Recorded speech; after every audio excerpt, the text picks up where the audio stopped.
The following is a production of DallasCowboys.com and the Dallas Cowboys Football Club. How about them Cowboys?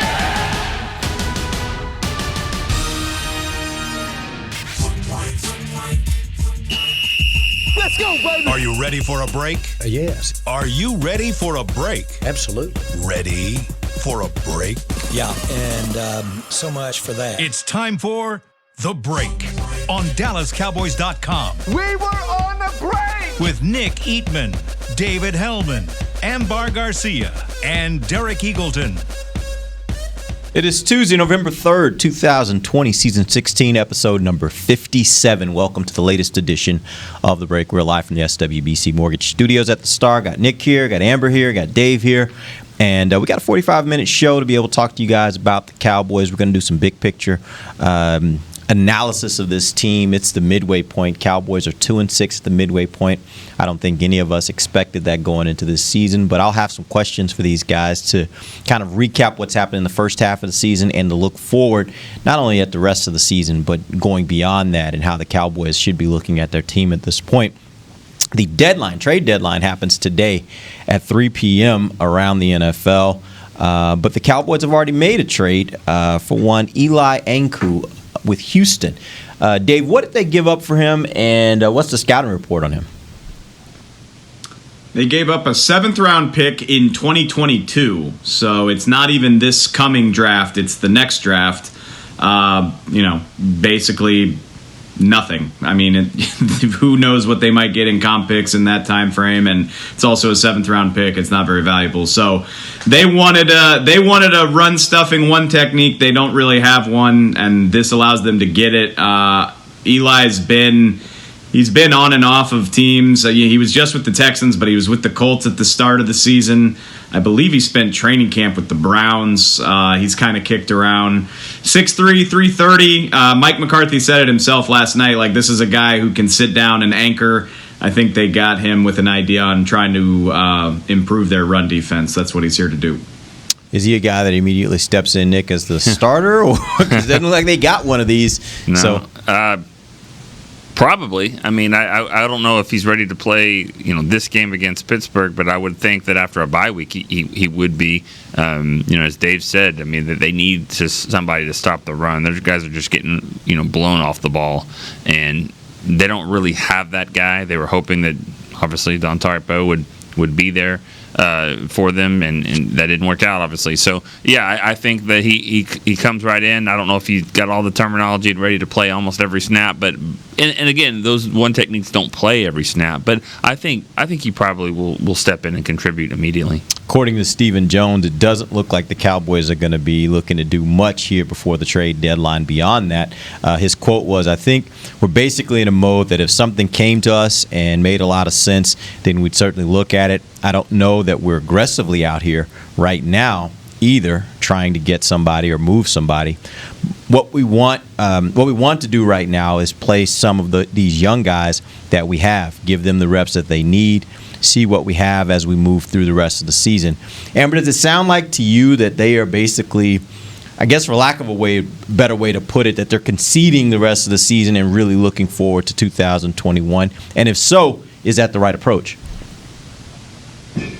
I think it may sound like that given what we've seen from the season, but usually when you look at what the Cowboys normally do, they don't tend to make these kind of trades. So it's just part of who they are, and they usually like to stick to the guys that they already have.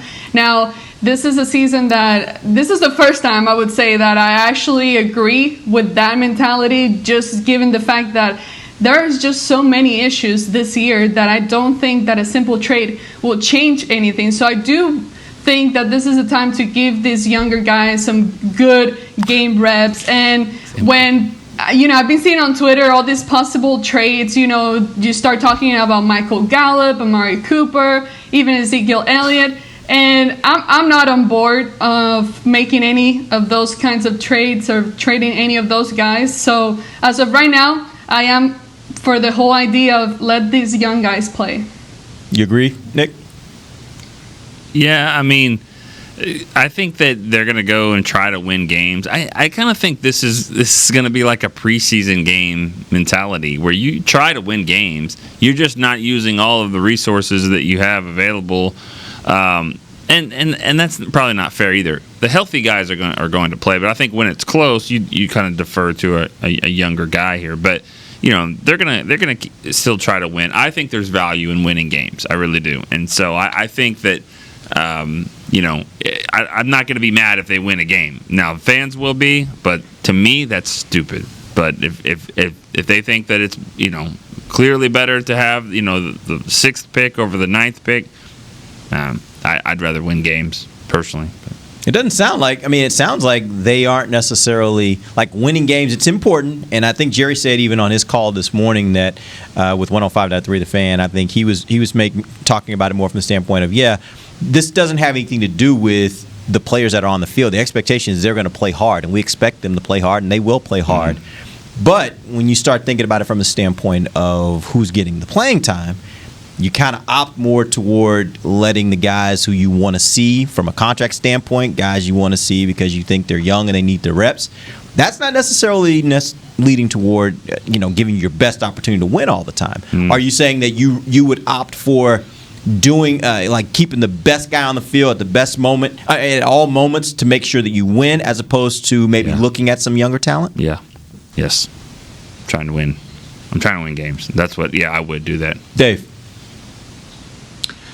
I don't think I've ever been more frustrated by a trade deadline than I am this year. And that's saying a lot, because every year it gets frustrating, talking about this type of stuff, even though the trade deadline just historically is not this crazy day, and it never really has been. I mean, there's more activity in the last 5 years than before that, but it's not baseball.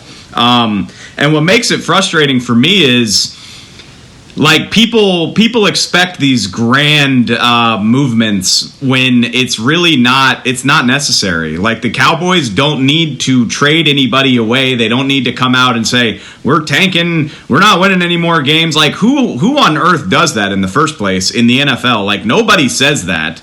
But you also, you don't need to deal anybody away to know that this team probably isn't going to win a boatload more games. Like, you can just evaluate the guys that you have, get some young players some playing time, play the good players that you still do have, and I mean, what do we think is the realistic ceiling for the number of games they're probably going to win the rest of the way? Like 6-10 seems like it would be a fantastic effort in the second half of the season. They go 6-10. And guess what? Wow, it's 4-4. That's what I'm saying. Like 6-10 is probably a best case scenario. Yeah. The more realistic. So they don't need to do anything to tank. They're already compromised to the point where it's not going to matter. And then on the other side of the coin, there's people that are like, well, if you're not conceding the season, go do something about it. Go get somebody like you did with Amari Cooper. Why on earth would they want to do that? They don't want to do They're not going to go far, even if they make the playoffs. They don't have Dak. They don't have an offensive line. Their defense is historically bad. There is not a trade that they could do to significantly improve their fortunes, unless, Kansas City for some reason wanted to deal Pat Mahomes. It's not happening. So I don't understand what people want them to do. Like, as it is right now, this team doesn't need to acquire anybody because they're not going to accomplish their goal of winning the Super Bowl. They also don't need to have a fire sale because it doesn't make any sense to do so. So just shut up, honestly. Like, it's going to be fine. The team, they're going to fight hard. They're going to win a few more games. They're going to have a nice draft pick. But, all this hand-wringing about the trade deadline is so tiresome.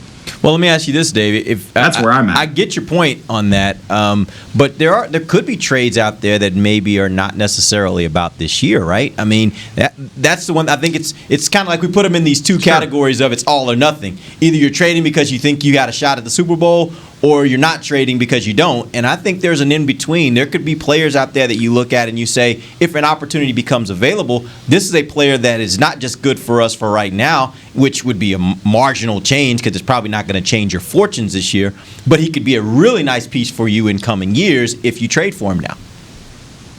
You are not wrong, but how many of those guys exist? How many players that can be building blocks for several years that the team actually wants to get rid of him. Like, it can't be more than 3 or 4. Like, a perfect example is the Chargers put Desmond King on the trade block yesterday. Tennessee only had to give up a 6th-round pick to get him, and people are like, why can't the Cowboys do that? Well, he's only under contract for 8 more games. So you get 8 games out of him in a lost season before now you've got to worry about paying him a longer-term deal. It makes sense for the Tennessee Titans because they're gearing up to make a playoff push. This team's not. Yep. And so, yeah, I would only be interested in doing a trade if it was for a guy that had several years left on his deal. If the purported Quinnen Williams trade was really a reality, sign me up. But I never, like, that was never going to happen. Guys like that don't get traded. And so that doesn't even make I don't sense disagree with you. I just for the don't think they're players they're very few and far That doesn't between. make sense for the Chargers because they're going to get a better compensatory pick if he goes and signs somewhere else. Instead of trading him. Trading him for a 6th-round pick, I'd like to think you get a better compensatory if he goes somewhere and plays well. Yeah. So the Titans give a 6th. Maybe they sign him, maybe they don't. They probably get a better deal out of it, and have a better player down the stretch because they're making a playoff run. Yeah. So Dave's right. There's just not a lot of situations that are that, like the Raiders said, all right, we're going to get rid of Amari Cooper, because they were trying to get rid of some good players and try to stockpile some picks and stuff like that. But the Cowboys wouldn't dare part with a high pick this year. Right, yeah. You don't know how good it's going to be. Yeah, exactly. All right, we're going to take our first break a little early. When we come back, we're going to get into our mid-year reviews. I got some questions for these guys. We'll give you a good recap and overview of what's happened the first half of the year, how the Cowboys need to look at the second half, and how they need to look at their team going forward. We'll do all that when we come back. This is DallasCowboys.com radio. We're back with a tasty treat that's sweeping airwaves and taste buds. It's new Dr. Pepper and Cream Soda. Let's take a listen. Dr. Pepper and Cream Soda's here. A new combo that's music to my ears, okay. Let's play. Cream Soda and Dr. Pepper time. Pour it in a glass of ice. Music to my ears and mouth. New Dr. Pepper and Cream Soda. A delicious duet.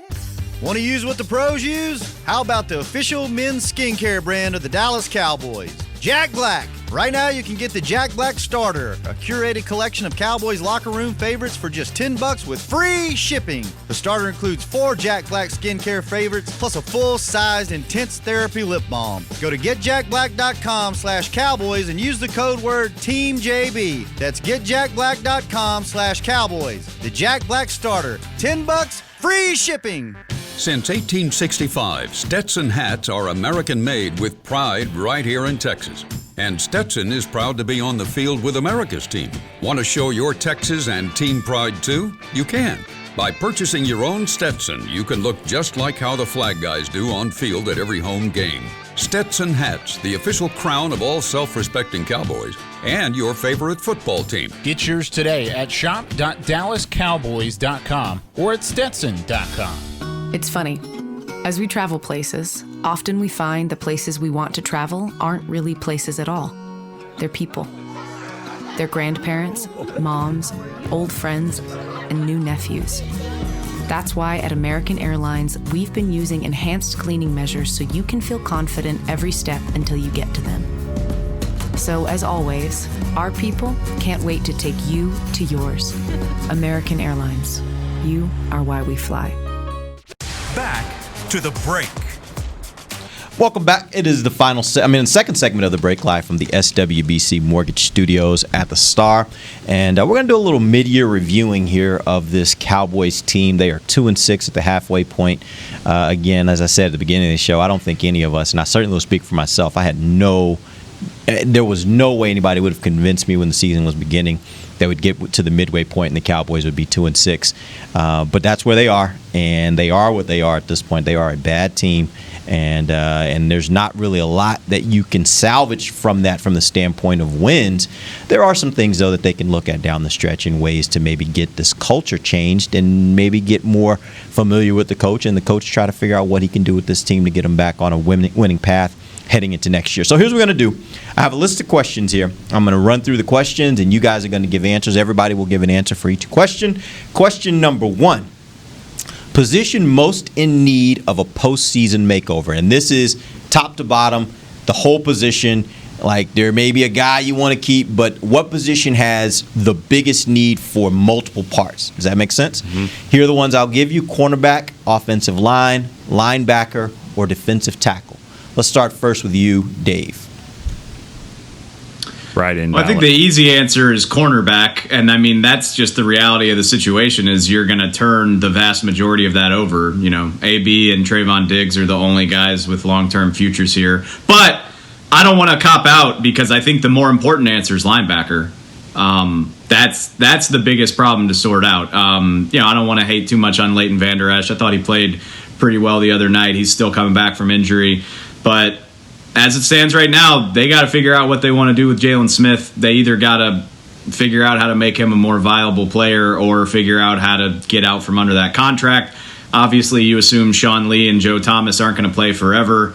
So they got a lot of big decisions to make there, for sure. Amber. This is a tough one because, you can argue every single one of those positions, but I think I would go with the secondary, either cornerback or safety. I mean, those positions, last game, yes, there were some good plays here and there, but just in general, overall, looking at the season so far, that position has just been constantly terrible. There has been so many bad coverage, huge separation between the corners and the receivers that it's just absolutely unacceptable. And this is an area where we have talked about all off season, and clearly it just didn't work out with the Cowboys, given this bringing and sticking with the younger guys and all that. So this is a position that just absolutely needs help, whether it's coaching or the player, the talent itself. It just needs an absolutely shaken up and bring some help there. Yeah, I like the safety position. You didn't mention that, but I think safety is one that, I don't really see Xavier Woods coming back. Maybe, but you got to get somebody better there. I like Donovan Wilson. I like how he's playing. You don't really see a lot of him on tape for negative things. Right. I mean, he's making some nice plays, but you don't really see a whole lot of others. So I like that there. But yeah, I think the secondary is the issue to me, because Leighton's going to be there at linebacker. I think Jalen will be there at linebacker. Now I do. I mean, I just don't think the money makes sense. I'm not going to get rid of him for nothing. I don't. I wouldn't do that. Not this year. Now after this season, but the next season maybe. I just don't know what a wash really does for your team. But I look at it like this, Nick, on the linebacker. The money may make me make the decision as to who's on my team. It doesn't make me make the decision on who's playing. Okay. And for that reason, I think if I'm the Cowboys, there's no way possible I'm going into next season with Jalen penciled in as a starter at linebacker for me. Now, he might be a guy that comes in and plays if somebody gets hurt, which having Leighton, that's a real possibility, right? But I do think that when you look at what Jalen Smith has done, what he's put on film the last few years, like I just don't think that would be prudent for the Cowboys to go into the season expecting him to be their starter. He is just not playing at the level that you need a starting linebacker in the NFL to play.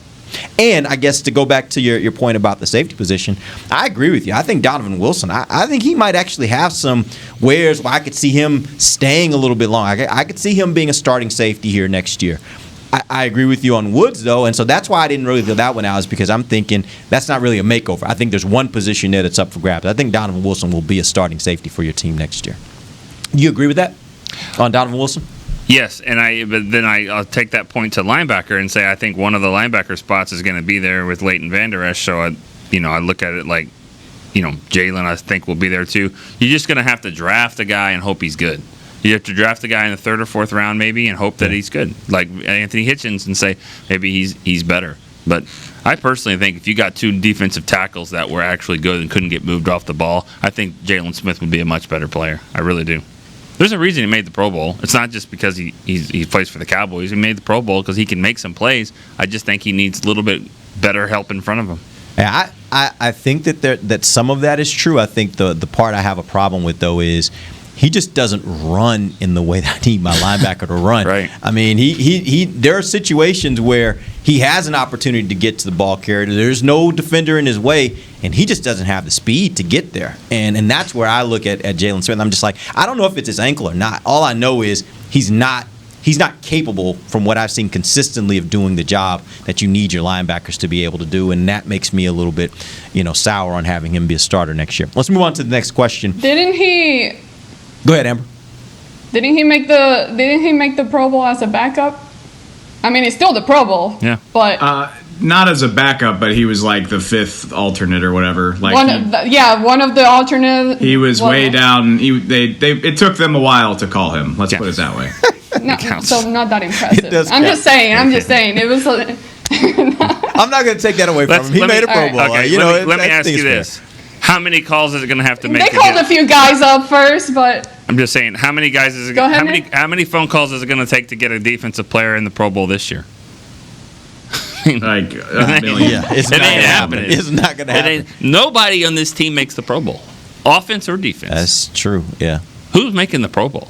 Nobody. that's true. Yeah. Zach Martin. That's going to be maybe well, Zach Martin. Zach. Yeah, Zach will make it. Yeah, he's missed one. Zach will make it, and I then don't even know about that, honestly. I think he will.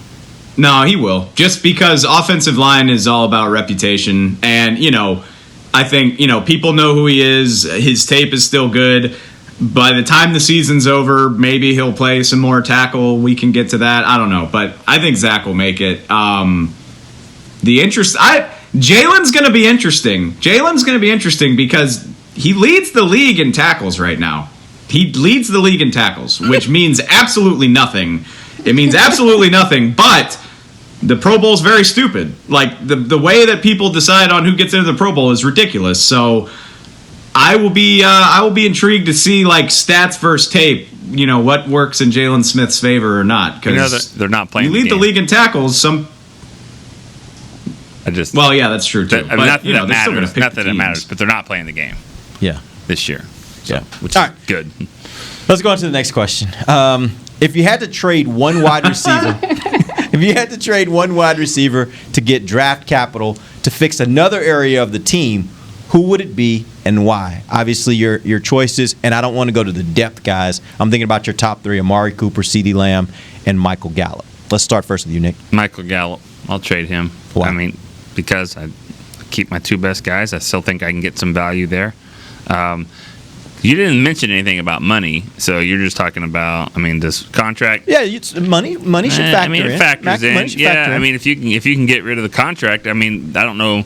This next year it might be kind of hard to get out from the Amari deal, but I think Gallup is a good player that needs some good guys around him. I don't see Michael Gallup being a real number one type guy, but you could get by with Lamb and Gallup. But I think the best guys you've got is Cooper and Lamb, so I would probably trade him and see what I could get for him. Amber. If I was doing that, I don't need to do that though. Yeah, I'm not saying you have to. I'm saying if you wanted to look at this team and say, okay, we got a lot of areas we got to fix. What's an area where we feel like we have a lot of extra, where we can maybe leverage some of that to get some picks? Yeah. Go ahead, Amber. I'm going to have to take out the money part in the equation because that's not my area of expertise when it comes to contracts and money. So just based on merely what they've done so far, I would say Amari Cooper. I love the guy. He's a very talented player, and he can definitely make some plays. But this year, and including last year, we always talked about the games that he was good and then the away games where he just didn't bring it. But this year, I honestly have not seen much from him, and it's like every game we just see less and less, and it's not 100% his fault or anything, but at the same time, I just feel like I'm not getting much out of it. And yes, good player, talented player, but if it's not producing on the field, then I'm going to have to say bye and just take advantage of these younger guys that have shown talent as well and the ability to make plays. Dave. I refuse. You can't make me. You cannot make me answer this question because I think it's terrible. And this kind of goes back to my point. No, I see your face and I don't care. This goes back to my point about people overreacting to the trade deadline. Like, this is such a knee-jerk reaction. The Cowboys don't have their quarterback, and the quarterbacks that are left don't have an offensive line. Of course, the offense is going to look terrible. That is a given. But think about where this team is headed. They're probably going to pick in the top 10.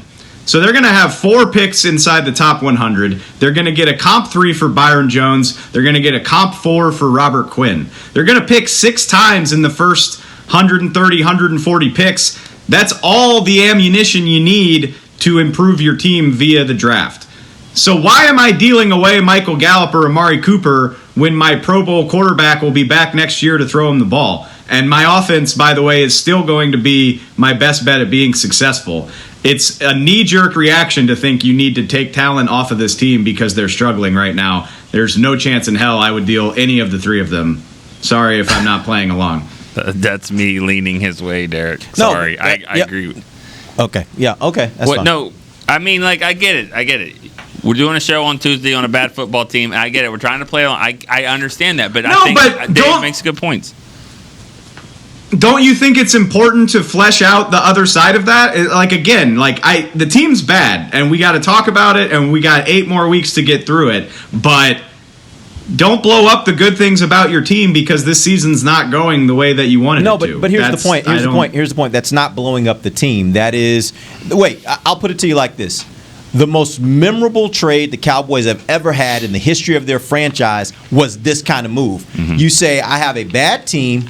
I have, what is the area where I have a really good player, an area where I can take that really good player and I can leverage that into more that can help my team get better faster. Mm-hmm. And that's the question. The question is, and I'm not assuming that you guys are making this. I'm saying if the people that are making the decision in the building decided, hey, this is an opportunity for us to take an area that we think of as a real strength where we have extra parts and turn that into value that we can use in other areas, which, by the way, we could probably list right now, 5 or 6 different positions where the Cowboys need, I'm talking absolutely need to upgrade this offseason. And if they say if that can give us value to be able to do that, to be able to make our ascension faster, then who would be that guy that you would want to trade? You know, I think it all comes down to one player, and that's Cedric Wilson. If Cedric Wilson has shown this team that he is capable of being a third receiver, which he has done, he's shown some flashes of that before. He's more of a receiver than he is a passer, I think, and a reverse guy and all that kind of stuff. I think I think that actually shows, okay, now we have 4 receivers that we really like, and maybe we could trade somebody away from that standpoint. To me, it would be Gallup if I had to do that, but I agree with Dave. I like what I've got on offense there, and I just have to think that I'll get better on defense through free agency in the draft, mainly through the drafts. Real quick, another thing I think you need to point out is, and it gets talked about a lot, is, choosing between Gallup and Cooper. Stop trying to create problems for yourself ahead of time. Because, everybody's like, well, you can't pay them all, you can't pay them all. That's fine. Gallup has a season and a half left on his deal. Cooper's guarantees are done at the end of the 2021 season. You don't have to make that choice ahead of time. You can get away from the Amari contract in the same year that Gallup needs a new deal.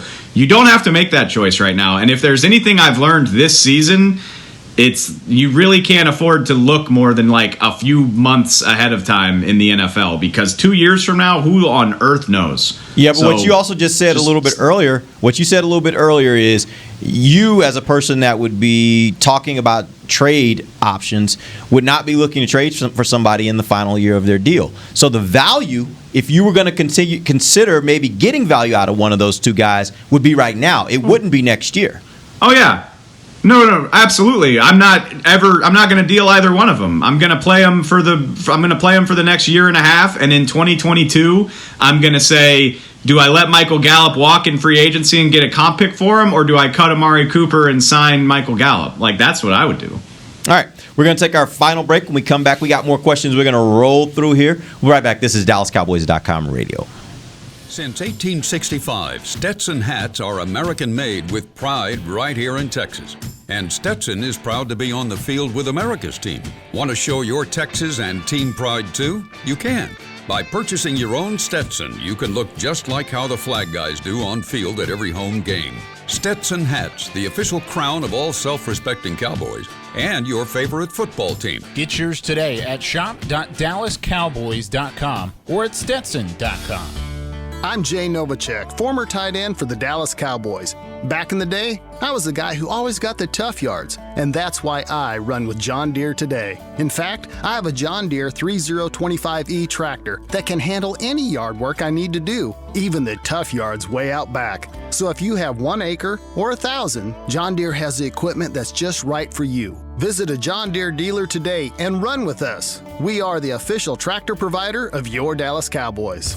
Want to use what the pros use? How about the official men's skincare brand of the Dallas Cowboys? Jack Black. Right now you can get the Jack Black Starter, a curated collection of Cowboys locker room favorites for just $10 with free shipping. The starter includes 4 Jack Black skincare favorites plus a full-sized intense therapy lip balm. Go to getjackblack.com/cowboys and use the code word TEAMJB. That's getjackblack.com/cowboys. The Jack Black Starter, $10, free shipping. We're back with a tasty treat that's sweeping airwaves and taste buds. It's new Dr. Pepper and Cream Soda. Let's take a listen. Dr. Pepper and Cream Soda's here. A new combo that's music to my ears, okay. Let's play. Cream Soda and Dr. Pepper time. Pour it in a glass of ice. Music to my ears and mouth. New Dr. Pepper and Cream Soda. A delicious duet. Back to the break. Hey, PBR fans. That includes you, Derek. Lock in your seats now for the 2020 PBR Unleash the Beast World Finals, and don't miss a second of the action. PBR lands in the heart of Texas at AT&T Stadium November 12th through the 15th. Get your tickets now at pbr.com or SeatGeek.com. Welcome back. It is the final segment of the break, live from the SWBC Mortgage Studios at the Star. We're doing our mid-year review on the Cowboys. Next question I have for you guys. Compared to expectations for Blake Jarwin, Dalton Schultz has been good. I mean, as good, better, or worse? Let's start with you, Amber.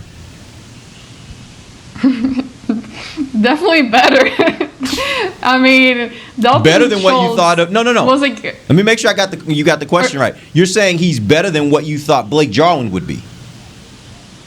Oh, no. Okay, that's what I'm asking. No. I'm saying based upon the expectations for Blake Jarwin, Dalton has been better than that, the same as that, or worse? I would say worse.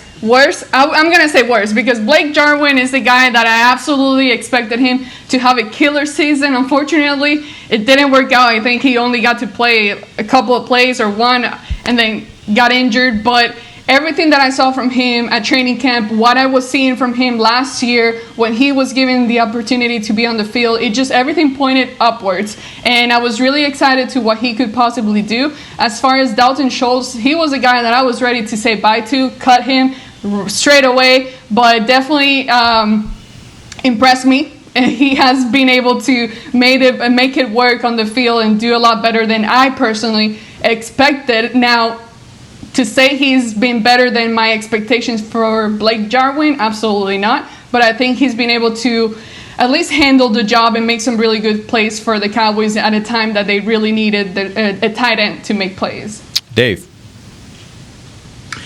If you look at the production, I would say it's pretty similar.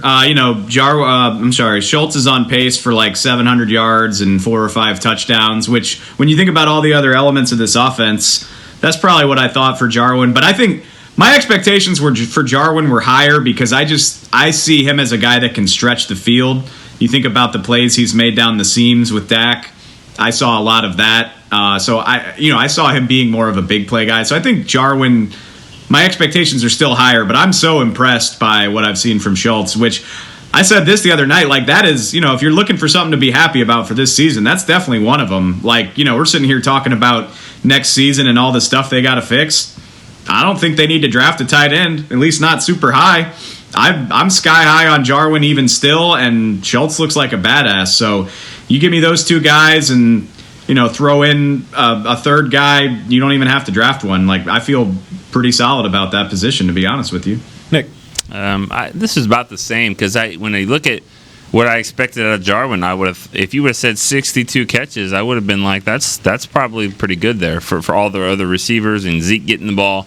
62 catches, so he's at 31 right now. That's about what I thought. Now maybe a higher average down the field a little bit more because he can stretch the field more than Schultz. I think the one thing that I'm forgetting, that I think people forget about though, is that you just don't have that complete tight end, that guy that is on the line that can help you as a blocker and also can go down the field and make those catches. I still think blocking is an issue for all the tight ends. So I would maybe draft one if there was you had a good situation. But it's been good. I mean, he's been better than I thought. Schultz has been better than I thought he would be. But I think this production is about what I thought the starting tight end would give you. Do you think that the blocking would have been better with Jarwin than with Schultz and Blake Bell? Not really. I think Jarwin and Blake Bell are better blockers than Schultz and Blake Bell. Yeah, I don't think Schultz is a good blocker. I don't either. But ultimately, I don't know that I think that Blake is a great blocker. No, either. No, I don't. And I agree with you. I think they don't have a good blocker. They haven't had a good blocking tight end really for. I mean, maybe the first 5 or 6 years of Jason Witten's career, he was okay at it, but then he kind of. He struggled there a little bit. He knew how to get in the way, and that's what a good tight end. I think he's taught those guys how to do it, but. They get, you can't just match them up with a defensive end sometime. They're going to get thrown around. Yeah, they played 12 personnel quite a bit of the game last week. Probably more than I've seen them play since McCarthy's been here.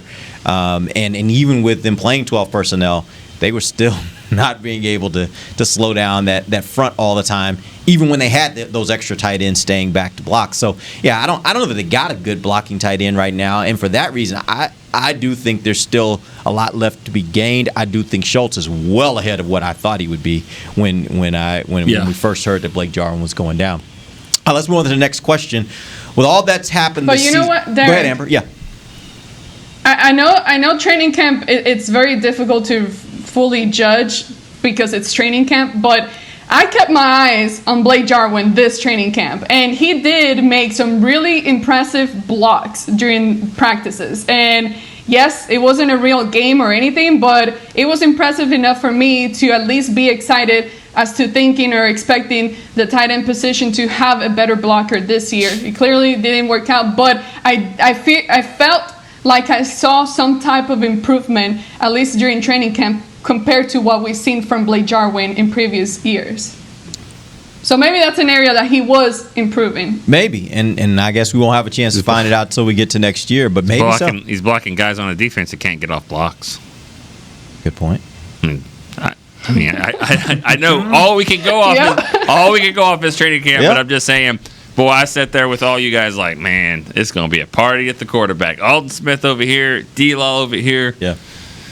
It wasn't quite. Because Terrence Steele, Truth. Yeah, it wasn't just Steele. There was some. It was everybody. You didn't have your two. You certainly three. didn't have. Yeah, you didn't have those guys that you were expecting you were going to have once the season got here, and it showed. I think the biggest theme of the whole year is that, other than maybe tight end, everybody else, every key injury they've had multiple at that position.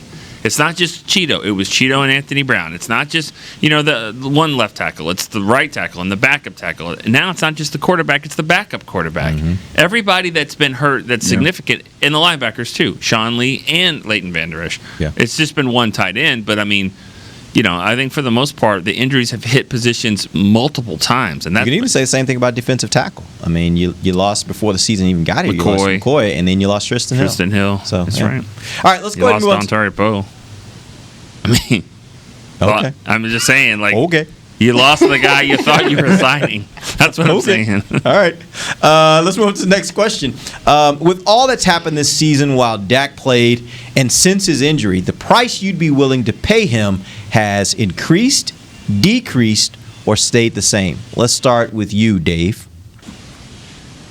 I can't completely answer that question until we know more about his recovery. And it seems like it's going fine. I don't have any reason to suspect that it's not, but I would like to know more about how he's looking and what his prognosis is. But if we are to assume that he will be just fine,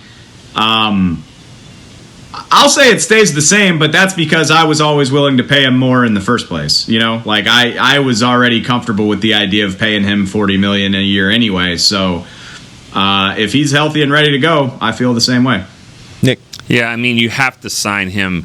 You can't sign him to the franchise tag. I mean, that's just impossible. I don't think you can do that. You might tag him, but you certainly can't. He can't go off a tag like that. If the tag number's not going to go down, but the salary cap is, which I don't understand that, but if that's the way it is, then you got to get a deal done with him.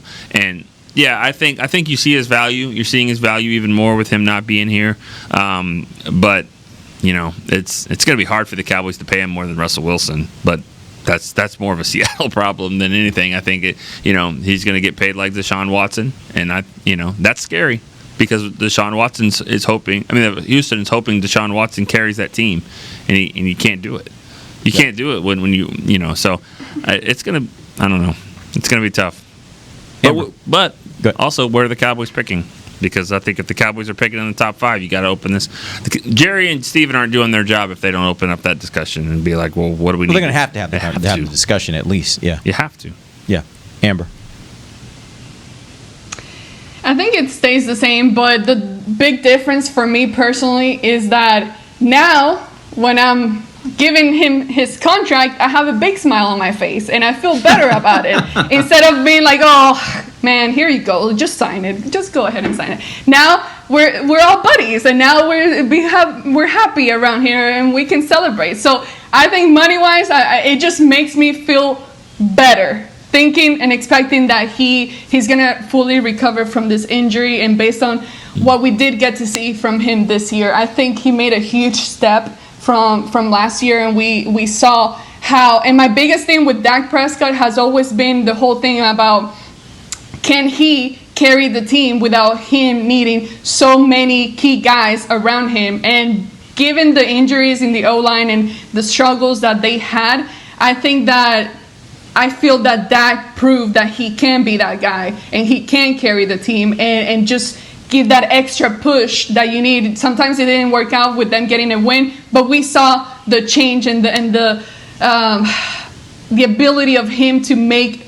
really important plays under pressure. So yes, now I just give it to him with a big smile on my face. Amber just made, in my opinion, the best point of the day. And because I think going into this year and really going into the contract negotiations, I think the vast majority of Cowboys fans and observers felt like Dak was not the main thing that they did. They felt like the running game was the main thing they did. They felt like the offensive line was the best thing that they had, and Dak was just a complimentary piece. A pretty good complimentary piece, but he was a complimentary piece. And I think we found out at the beginning of this season is, even without his 2 tackles, even with a running game that I think we all agree hasn't been up to par on what we expected, Dak was able to have this offense running at a rate that was really, really somewhat historic. Like, they were putting up tons of yards and tons of points. You can call it whatever you want to call it about, garbage time. But I'll tell you this, those garbage time points and yards aren't happening now. And so I think we all come away from this with a different perspective of Dak Prescott. That's not about the fact that he's a guy that's a complimentary part. We come away with the understanding that Dak is the straw that stirs the drink at this point, in my opinion. I don't think it's even close. He is the reason why this team will have success if they're going to move forward with him. All right, let's go on to the final question that we have before we end the show. Who has been a bigger problem/disappointment this season? Jalen Smith, Chris Jones, or Xavier Woods? Let's start with Nick. Of those 3, I mean, if you have another one you'd like to write in, feel free. Yeah. You talking about today or tonight or whatever? Yeah, I didn't know what you're referring to. No, I think Jalen, it's probably Jalen. Because the punter doesn't make that much of a difference. Does he? Well, not really. No, he's been a disappointment. He's been a disappointment. But it's hard to say that the center of your defense versus the punter. Relatively speaking. Yeah, I'm not as hard on Jalen as you guys are, but I should be. No, I'm not. I don't think he's the true problem. I guarantee you, if he didn't dress and swipe and do all the stuff like that, I guarantee people wouldn't hate him as much. No, that has nothing whatsoever to do with it, in my opinion. I think it does. Not for me, it doesn't. For me, it's about just watching him play. I can't see where someone watches him play and they don't think that he is a big part of the problem with this defense. The answer, I think the answer is Zeke. Huh. Okay. I think that's the answer on the most disappointing, and it's not all his fault because he thought he'd have a different supporting cast, but to not have a 100-yard game after 8 games, that's surprising, Yeah, and disappointing. Yeah. Where do you think he ranks though in the NFL? Do you know this? I know this. I'm guessing he has 514 yards. I'm guessing he's probably around 12, 13. 7th. Surprising. I would have guessed the same. Wow. But still. He's been the most disappointing. I'm going to say Zeke. If I can do a write-in ballot vote for this, you going with Zeke? I go with Zeke. All right, Amber, you're up. Kanye. That's exactly what I was gonna say. I was gonna say Ezekiel Elliott because Jalen Smith, he's never been a guy that has been impressive enough to me in my eyes. He started changing my opinion during training camp, and again, it was training camp, and we were all didn't work out to be what we saw at training camp. So there's that. So my expectations weren't very high for Jalen to begin with based on previous year, not this training camp. Anyways, point is, it would be Ezekiel Elliott because he, just like I talked about Dak Prescott, he was the guy that I've always seen to be the person to be able to carry the offense. He was the guy that I always saw the Cowboys being able to lean on with the running game, and him being able to create plays where it was just really messy and you didn't think he could get much, and then there he goes pushing for those extra 2-4 yards. And this year it just unfortunately hasn't been that. He hasn't been able to not just make the explosive plays that we've used to see, but just protect the ball. He's given the ball away, and that has cost the Cowboys touchdowns and losing games, and that's very important and something that you don't expect a veteran guy like him to do, not just once but multiple times. So it would just have to be Ezekiel Elliott. I would say definitely the disappointment this year. Dave. It's Jalen, and I don't think it's particularly close. And Zeke's been disappointing for sure. Like he's not living up to that contract. He's not having a great season by his standards. But running backs are a product of their environment. If he had Dak and a healthier offensive line, I think he'd be just fine. And that is a fair conversation about whether or not it's worth to pay a running back that much money. But that's neither here nor there. Like I'm not worried about Zeke being good next season if the offense is healthier. I am worried about Jalen Smith ever being good again, based on what we've seen. And yeah, Nick, I get your point. Like, the way that he carries himself rubs a lot of people the wrong way, but I'm with Derek. Like, his instincts seem bad. He gets fooled a lot. He's out of position a lot. He doesn't seem to have the burst that he had in 2018. Whenever he's asked to move in space, it usually looks really, really rough. And the Cowboys are paying him to be a centerpiece of their defense. He doesn't, more often than not, he looks like an average to below average linebacker, and they're paying him to be at the top of the position. And not only is it's obviously bad for the team right now, but there's big financial ramifications about that. If he can't get it done, that's why I said, like, they got to figure out a way to make him a better player or figure out how they can cope with carrying that contract on the books. Like that, it's one of the biggest problems facing them for 2021, in my opinion. And it's just not where I thought they would be when they agreed to that deal a year ago. All right, that's a wrap. We appreciate you guys joining us. We'll be back tomorrow. We're going to start getting you ready for Cowboys versus Steelers. We'll have Bucky Brooks join us. We'll talk about the Steeler offense tomorrow versus the Cowboys defense. Till then, for Nick Eatman, Dave Hellman, Amber Garcia, I'm Derek Eagleton. This has been The Break, live on DallasCowboys.com radio.